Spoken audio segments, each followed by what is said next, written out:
Witajcie na kanale Secret Garage. Dziś pokażę Wam, jak napiąć łańcuch w Waszym motocyklu.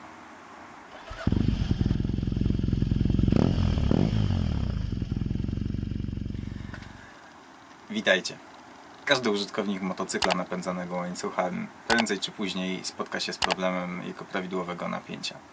Łańcuch nie może być zbyt luźny, żeby nam nie zaczął przeskakiwać, żeby nam nie spadł. Nie może być też zbyt mocno napięty, bo zbyt mocno napięty łańcuch może nam po prostu zwyczajnie pęknąć. Tak samo będzie bardzo mocno obciążał łożyska w skrzyni biegów i zębatki, co przyspieszy ich zużycie. Dlatego warto zadbać o to, żeby łańcuch był prawidłowo napięty, miał odpowiednią ilość luzu. Wartość tę zawsze podaje producent motocykla. A dziś pokażę Wam, jak ten luz wyregulować. Na początek stawiamy motocykl na centralnej stopce i ja sobie przyczepiam za pomocą taśmy linijkę dokładnie w miejscu, w którym jest największy zwis łańcucha, czy gdzieś w połowie między dolną rolką a tylną zębatką.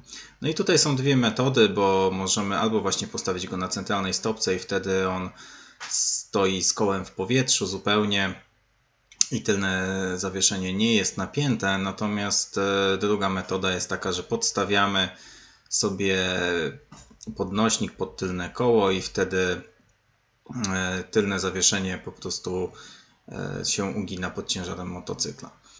Mierzę odległość między swobodnie zwisającym łańcuchem a tym, jak na maksa podniosę go do góry i na tej podstawie wiem, czy luz jest wystarczający, czy jest za mały bądź za duży. W kolejnym kroku odkręcamy nakrętkę od tylnej osi, luzujemy nakrętki napinacza. Tutaj w zależności od motocykla możecie mieć dwie zakontrowane nakrętki, możecie mieć śrubę i nakrętkę, no to już zależy, co jest tam u Was w Waszym motocyklu. Oczywiście luzujemy je po obu stronach, wtedy jak widzicie koło nam się swobodnie porusza, możemy sobie dosuwać je bliżej bądź odsuwać bardziej do tyłu.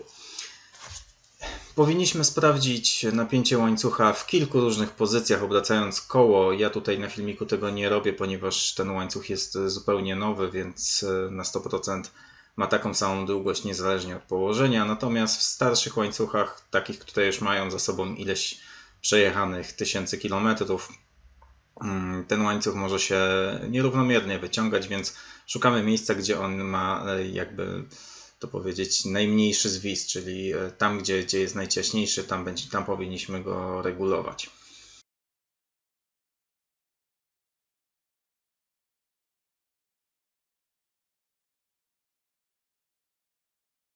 Tak długo dokręcamy te nakrętki, bądź odkręcamy, zależy, czy musimy to napięcie zwiększyć czy zmniejszyć. Tutaj te nakrętki, które właśnie w tej chwili sobie palcami poruszam, tak długo, aż ten łańcuch będzie się po prostu ten zwis łańcucha mieścił w tym podanym zakresie.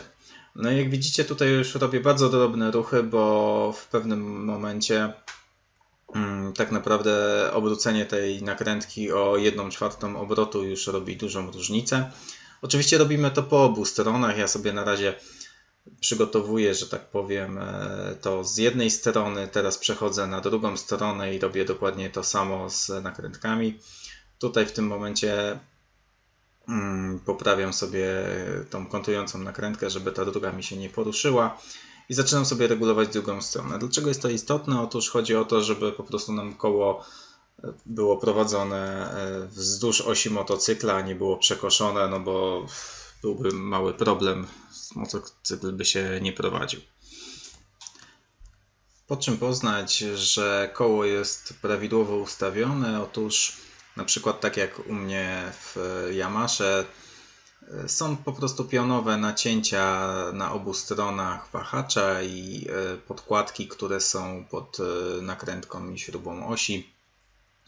Muszą po obu stronach dokładnie tak samo zostać ustawione.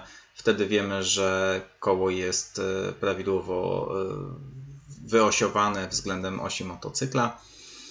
W Waszych motocyklach może to być troszeczkę inaczej zrobione, ale na pewno będzie tam jakiś sposób zaznaczenia tego, żebyście bez użycia dodatkowych narzędzi mogli sobie to sprawdzić. Ja to zwykle, kiedy robię w garażu, to dodatkowo sprawdzam sobie za pomocą suwmiarki, żeby mieć 100% pewność i tak jak już tutaj widać na filmiku, kiedy sprawdziłem, że po obu stronach jest dokładnie tak samo ustawione koło, kontruję te nakrętki, upewniam się, że koło jest po prostu do końca dopchnięte do wahacza, przyłapuję śrubę od osi i dopiero teraz będę ostatecznie sprawdzał napięcie tego łańcucha. Jeszcze co do znaków, mam też Kawasaki, w którym te znaki są zrobione bardzo podobnie, to znaczy też są pewne nacięcia na wahaczu, a na samej nakrętce jest zaznaczony dokładnie punkt, który powinien się pokrywać, że tak powiem, ze znakiem. Po obu stronach jest to zrobione tak samo, oczywiście, żeby można było sobie to koło samemu odpowiednio wycentrować. Teraz, kiedy mam już koło ustawione, zakontrolowane nakrętki od regulacji łańcucha, przyłapaną nakrętkę od osi, czyli wiem, że już mi się tutaj nic nie przesunie. Teraz już przechodzę znowu do łańcucha i sprawdzam napięcie. Jeżeli jest prawidłowe, no to pozostaje tylko dokręcenie nakrętki osi odpowiednim momentem, zabezpieczenie jej zawleczką i tak naprawdę to już jest wszystko. Jeszcze upewniamy się oczywiście, czy te zakontrolowane nakrętki są wystarczająco mocno, że tak powiem, zakontrolowane.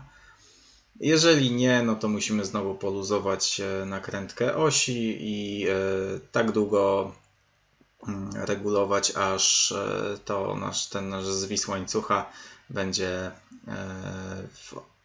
łapał się w odpowiedni zakres.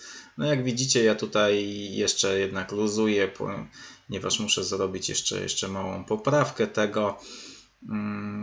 Tak jak mówiłem, tutaj po prostu w pewnym momencie naprawdę niewielkie ruchy decydują o tym, czy jesteśmy w zadanym zakresie, czy nie.